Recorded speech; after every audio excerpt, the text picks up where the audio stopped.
So the other day I put up on YouTube, if you guys had the choice to choose, would you choose a 4x4 Sprinter, a Transit with a lift kit, and a ProMaster?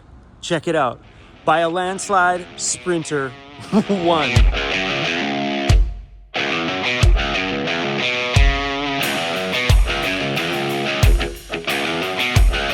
How you doing, Kevin? Hey, good. How nice are you? to meet you, man. You as well. So here we have a long wheelbase one, which would give more living space, and inside they have the raddest blue short little one that we're gonna look at after this. But we're gonna take this thing out for a drive. It's freaking big. Go gadget door. Check this thing out. Oh, damn it. We'll do that shot. I like Ah, damn it. One thing cool about these things, watch this. I can move the door by my hand. Just watch this, goes boom out. Huh? Check that out. I'm kidding. He's actually got a remote in his hand right there. Automatic doors. This thing would give a ton of living space. Let's take this thing for a drive and then we'll take a look at the size differences. Driving this thing is important. So this is like your seat base here. So that's the actual seat. Yeah, so all directions you can kind of move it. Fancy. Do they come with different engine sizes on these ones? Or does all this 2024 have the same? Yeah, so the all-wheel drives get the high output inline 4-cylinder. You can't get the standard output. You can only get those on the rear wheel drives. Yeah. But you kind of want the bigger power and the more output. So this one's the bigger engine in the... It is. So it's the same block, but it's just got an extra turbo on it. So it's a dual turbo. Makes just under 300 torque. And yeah, I had some people on my thing talk about the 6-liter. the older one, yeah. Was that Yeah. that last year? So that was 2022 was the last year of that. Great engine. It ran for about 15-ish years. Yeah. Really tried and tested. A lot of people got up into the 500,000 kilometer range of that, which is cool. What's the fuel economy like on this thing? So it's about 9 liters per 100. I've gotten over 1,000 kilometers to a tank driving highway. What's the cost to fill up? About $150. Diesel. $150 and over 900 to 1,000 kilometers. Yeah. Damn. Like mine's about 170 to fill, and I'm getting about 450. Ooh. Yeah, this is a big upgrade. It's got paddle shifting too if you want to do it manually. Yep, yeah. So you got all nine gears you can shift through. So if you ever need to gear down, gear up. You can actually do a tune on these engines as well, like a flash tune. Yeah. So Mercedes works really close with Rentec, or Rentec kind of does a lot of different Mercedes tuning things. And yeah, you just plug it in OBD port and you flash tune it over 400 horsepower. One thing about these ones is they are large. So I've been really pondering to go with a shorter wheelbase or a longer wheelbase, and that's where the hard decision comes in. The shorter wheelbase is going to be way better out on the trail, a little bit more agile out there, but for the same price, you can get a bigger living space. That's where the question comes in. You just pull it and it opens on its own. So looking at living space in here, because this thing is so long, if you were to put the bump outs here, so because you can't sleep widthwise across there this tall, you need to put the bump outs on there. I don't know if you've seen the fiberglass bump outs, but then you put your bed here. So my bed only comes to there, right to the very back, leaving literally my entire van's living space over here, giving me room to put like 2 chairs and a pull-out table here so you could have a dining for 2, then your kitchen and maybe a little island here. My thought on the longer wheelbase is that as I get older, space becomes really important. Space to move around and stretch out and obviously stand up. So I'm thinking here, like if we throw a lift kit on this thing, a big set of chunky tires on this thing, it'll be capable out in the backcountry because it's all-wheel drive. Sure, we won't be able to get down those crazy goat trails that I shoved my van down in, but I also still have my van for those crazy, gnarly overland adventures that I might want to take off on a month trip on. And this being my regular home, because 99% of my daily life living in my van, I am not wedging myself deep into the woods. And if you look at my videos over the last while, you'll notice that we're on easy backcountry roads where this could 100% get into. Man, can you imagine that? Like, think about this. Like, my bed would stop here. Here. Giving me 1, 2, 3, 4, 5, 6, 7, 8, 9 feet to the front. 9 of my feet anyway to the front. I picture that. Bed goes to here. Then you could do a dining table for 2 with a pull-out table that comes out from underneath the bed. You have a little small bench there, a little island here or something like that. On this side, you do I don't know, man. Like, honestly, there's enough room here that I could do a little kitchen, a big editing desk with a chair. There's enough room for all that, plus all the upper cabinets. This long wheelbase is awesome. And watch this thing, you just pull it. Shut up. Well, that's the long wheelbase. This one is available right now in this gray, but let me show you the blue. All right, man. Good, man, how are you? Good, buddy, you? I'm awesome. And that's the blue. And what?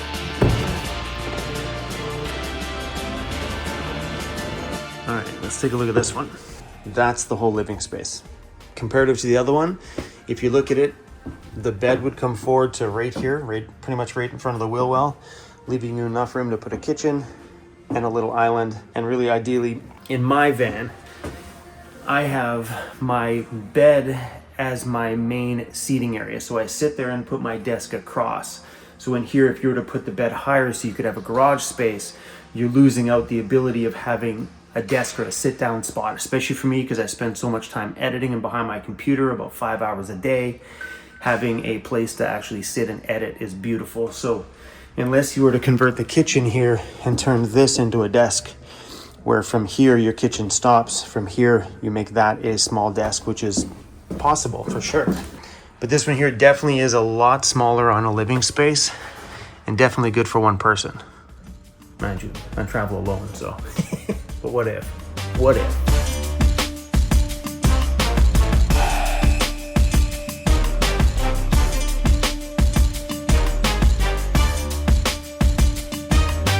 All right, we got some paperwork. Hey, Cruzy, Dad's back, buddy. Hi, buddy. I was just in looking at new homes. I should have taken you. That's what I should have done. Yeah, bro, I should have did that. Being inside that Mercedes dealership today was super exciting to look at new home options and also a little bit overwhelming because that is a huge decision to make.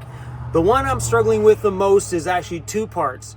Long wheelbase, give us some more living room to breathe in, or a shorter wheelbase, something a bit more agile on the trail and live in the same size space I have now, because that short wheelbase one is legit the same size as this, except for I don't have to be on my knees anymore.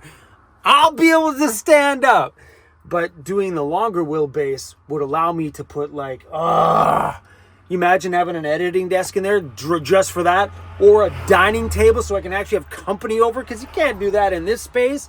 They come with dual swivel seats on the front already from the factory. Oh, guys, they were so cool.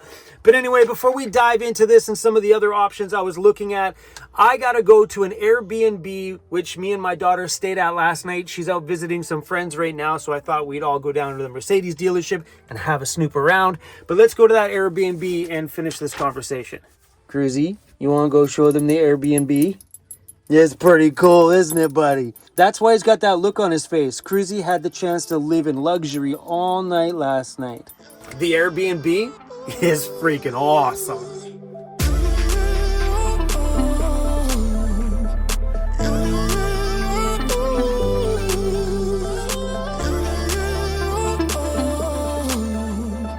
Look at all these big fancy homes. All right, here we are right on the lake. See that great big home right there? That's our Airbnb. Crazy, right? Look at this place. We got the whole place to ourselves, just me and Danica.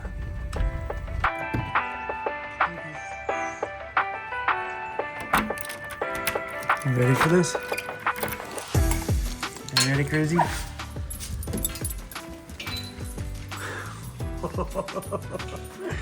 That's bonkers. Me and my daughter stayed here last night and it was raining outside, so we didn't see anything, and it was dark when we got here. What do you think, Cruzy? What do you think, buddy? You want to show everybody around? You want to show everybody the Airbnb? Come on, go show everybody, come on. Believe it or not, I got this place for $399 per night. The island in here is as big as my whole entire van. Like, me and Danica can't even reach across that. It's huge in here. I've never been in a house this awesome before, and to get it for 399 bucks, maybe because it's like off season, awesome. Okay, let me show you around. That's where Danica is sleeping. We're gonna leave that room alone. In here is my room. For some reason, she gave me this room. I have a ginormous bathtub in here. Let's go. Luxury. Here's where me and Cruzy slept last night. We didn't make the bed this morning, but we did wake up to this view. That is Lake Cowichan. Incredible. Come on. Walk-in closet. Whoever made this place home, luxury. Yeah, Danica's room has a shower and a bathroom. It's a little powder room, and the lights are automatic. Watch this. When you walk in, boom, lights up underneath there. There's Mr. Turtle. What up, Turtle? But that's cool. The lights underneath there just light up as soon as you walk in. Now, laundry room, so we have access to the washer, dryer. There's extra towels, extra bedding. This place is completely hooked up. Cruzy's hanging out in the big front room. Cruzy, tell him how many chairs you sat on yesterday. You sat on 1, 2, 3, 4 chairs, didn't you? Yeah, you love this place. It's got a fireplace that works. That is not a picture. That is a TV. It's a picture TV. And you can change the backdrop if you want, but it legit looks like an actual photo. Nuts, right? But when you shut it off, it goes to the picture. And you can go down here and just say you want to have a different picture. Just say we have some friends coming over that are into country and western. Well, boom, now we have a nice country and western photo. So cool. It's genius, man. Whoever thought of this is just awesome. Picture TVs. Come on. Nuts. And this is something I've never seen myself before. Oh, outside of here. Has an outside fireplace, a seating area, even a heating element up there so you can stay warm while you're out here. Normally when you want to put water in something, you got to go over here and you got to fill it up and go over here. Not here. There is a water tap. See a drip? It's a water tap. You can just fill up all your pots right here from the stove. I never seen that before. And also there's a kitchen in a kitchen.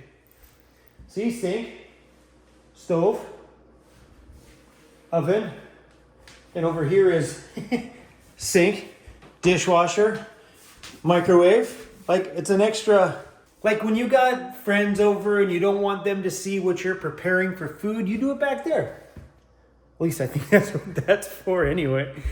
Look at the size of this fridge and freezer. What the heck you need one that big for? I've never ever, this is bonkers. And it came equipped with stuff. Had some Diet Coke in here, that's the daughter's. But yeah, I guess when people have left stuff here, they've just kind of kept it in there. There's extra meat, extra food, some Cruzy dog food, ice cream. It's like we're invading somebody's house. But nobody technically lives here because all the cabinets are all empty. Otherwise, if someone lived here, I think these would be full of, like, there's so much empty stuff in here. Ooh. I want to do this in my next van build more often. I love these little pullouts. Let me shut these. Like in a van doing these, especially because when you're standing in the kitchen of your van, it's easy to pull out and just grab stuff and slide it back. Instead of doing this in a van, which takes up most of your walkway. I just find this Because in a van, you're limited space. If you could do more cupboards this way, come on, you need something out of another one this way? Oh, it's all right here. I dig it. If you live in a fancy home like this, awesome. You think we should hit this with a little bit of B-roll, Cruzy? Yeah, let's do it.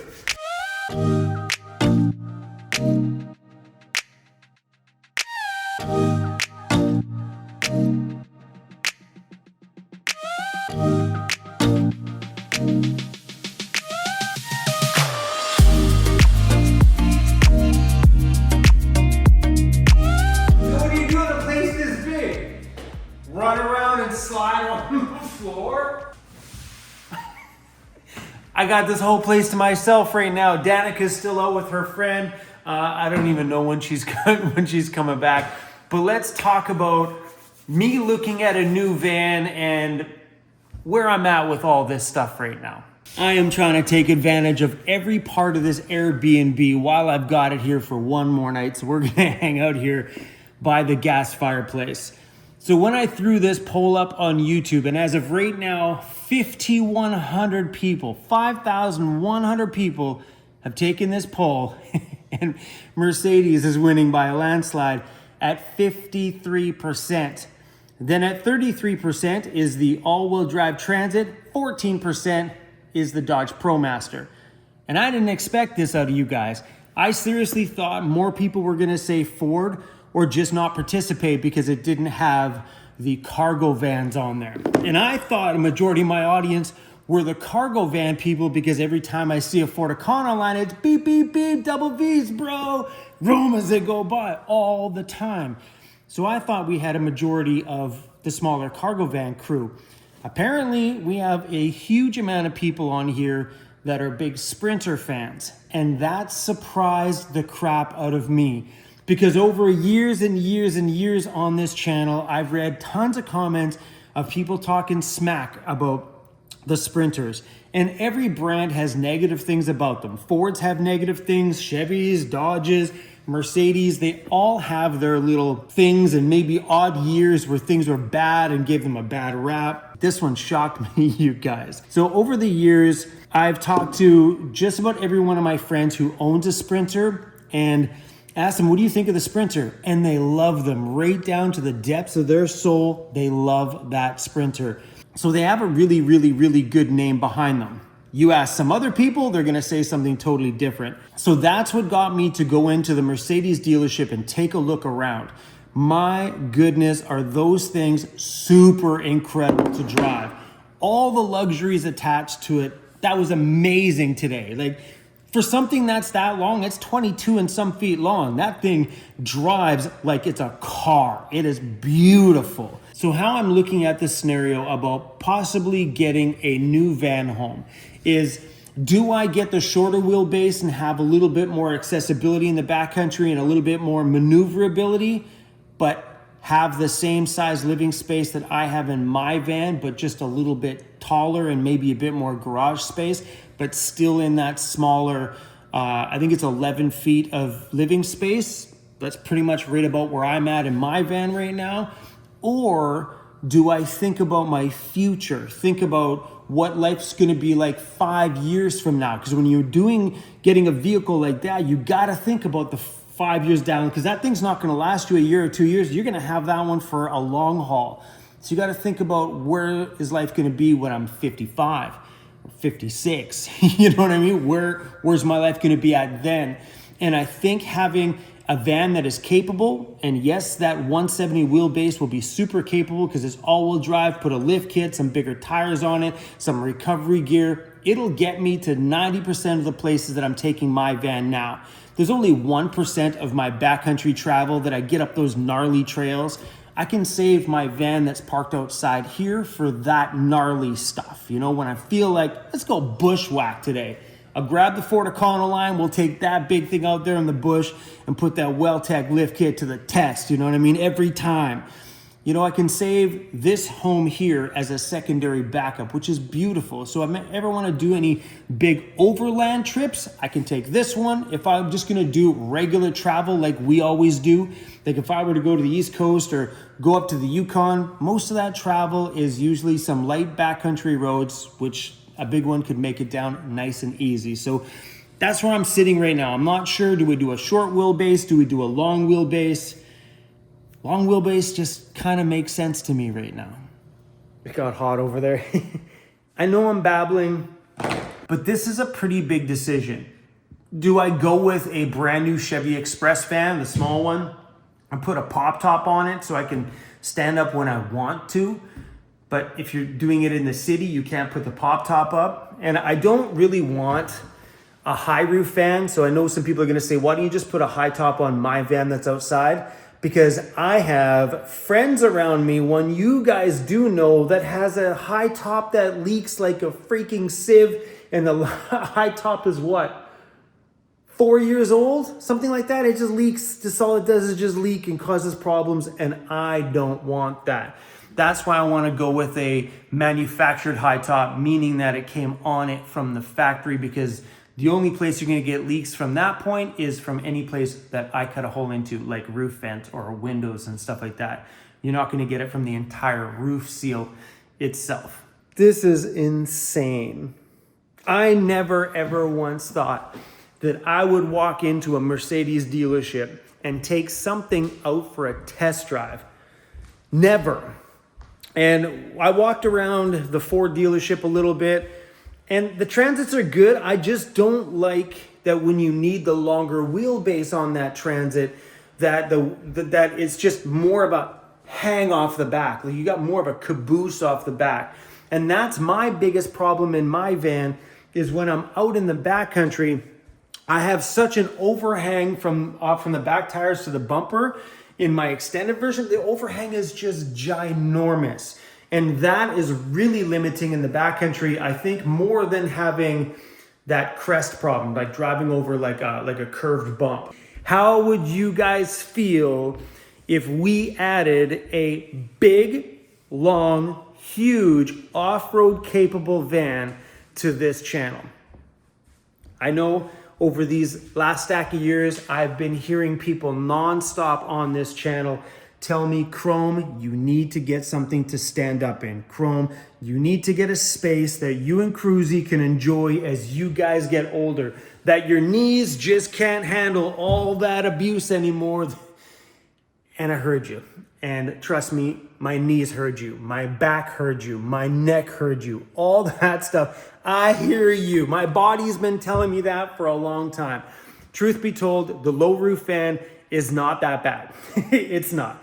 But after being in that low roof van for that long, I feel right down here in my heart that it's time for a little bit of change. And I think it would be fun that we get to build something and do something new. Maybe take that thing out to Andy at Overland Interiors and do a super rad build. Oh, I hear some trouble coming. Oh, look who's here. Did you bring me snacks? Did you bring me snacks? Thank you. What did you get? I also paid for it. You can have those back.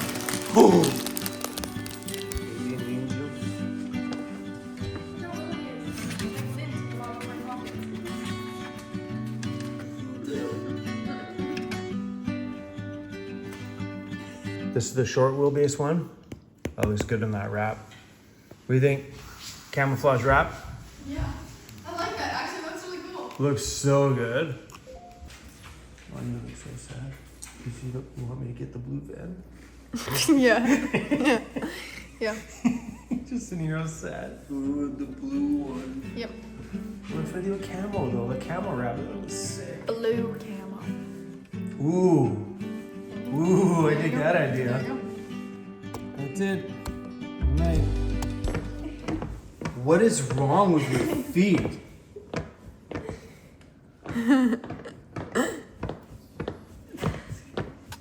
That's disgusting. It just never stops. Bye.